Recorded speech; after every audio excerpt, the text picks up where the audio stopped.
আজকের বিশ্ব রাজনীতিতে অর্থনৈতিক কূটনীতি এক বড় হাতিয়ার। উন্নয়নশীল দেশগুলোর অবকাঠামো চাহিদাকে কেন্দ্র করে বড় শক্তিগুলো তাদের প্রভাব বিস্তারে নানান কৌশল অবলম্বন করছে। এর মধ্যে ঋণের ফাঁদ কূটনীতি বা ডেথ ট্র্যাপ ডিপ্লোমেসি নামক ধারণাটি চীনকে ঘিরে সবচেয়ে বেশি আলোচিত। প্রশ্ন হলো, এই কৌশল কি সত্যিই আছে এবং বাংলাদেশ ও পাকিস্তানের ক্ষেত্রে কি তা কার্যকর হয়েছে? কি এই ঋণের ফাঁদ কূটনীতি?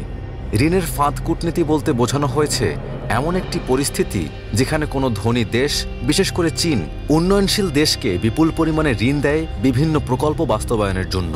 পরে যখন সেই দেশ ঋণ পরিশোধে ব্যর্থ হয় তখন চীন কৌশলগত সুবিধা আদায় করে নেয়, যেমন গুরুত্বপূর্ণ বন্দর, স্থলপথ বা খনিজ সম্পদের উপর নিয়ন্ত্রণ।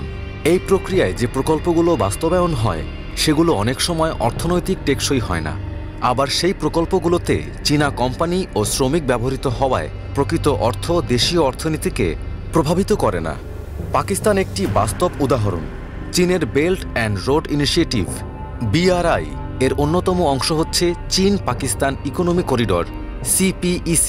এই প্রকল্পের আওতায় প্রায় $60 বিলিয়ন অবকাঠামো উন্নয়ন হয়েছে, যার মধ্যে বিদ্যুৎ কেন্দ্র, মহাসড়ক, বন্দর এবং শিল্পাঞ্চল অন্তর্ভুক্ত। কিন্তু এই প্রকল্পের ঋণের বোঝা পাকিস্তানের অর্থনীতিকে দুর্বল করে ফেলেছে।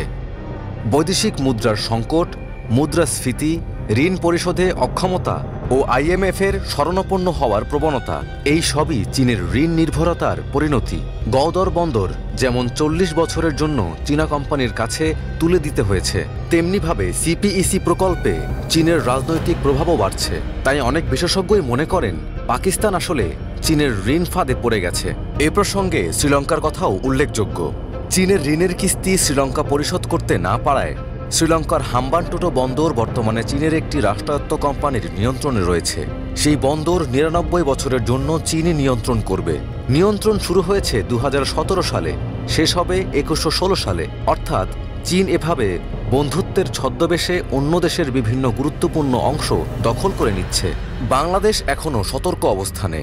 বাংলাদেশও চীনের কাছ থেকে উল্লেখযোগ্য পরিমাণ ঋণ নিয়েছে, বিশেষ করে পদ্মা সেতুর রেল সংযোগ, পায়রা বন্দর উন্নয়ন, কর্ণফুলী টানেল, বিদ্যুৎ কেন্দ্র ইত্যাদি প্রকল্পে। তবে বাংলাদেশের অর্থনৈতিক কৌশল তুলনামূলকভাবে বিচক্ষণ। বাংলাদেশ এখনও চীনের একচেটিয়া ঋণের উপর নির্ভরশীল নয়।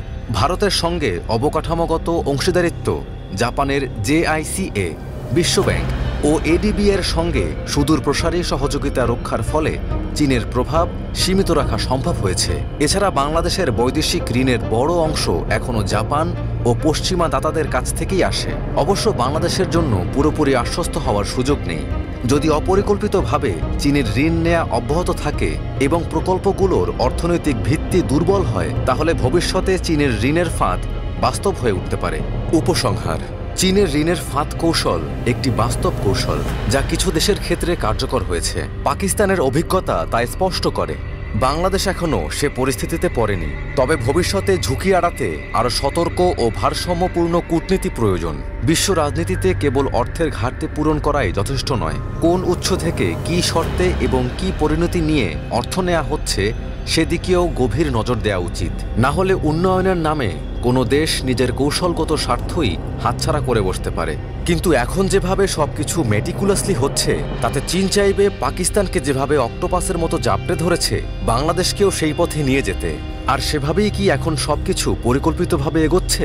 চীন মামা সেজে সব আবদার মেটাচ্ছে ঠিকই, কিন্তু চীন যে শেয়াল মামা তা বুঝতে দেরি করলে বাংলাদেশের 18 কোটি মানুষের বিপদের শেষ থাকবে না।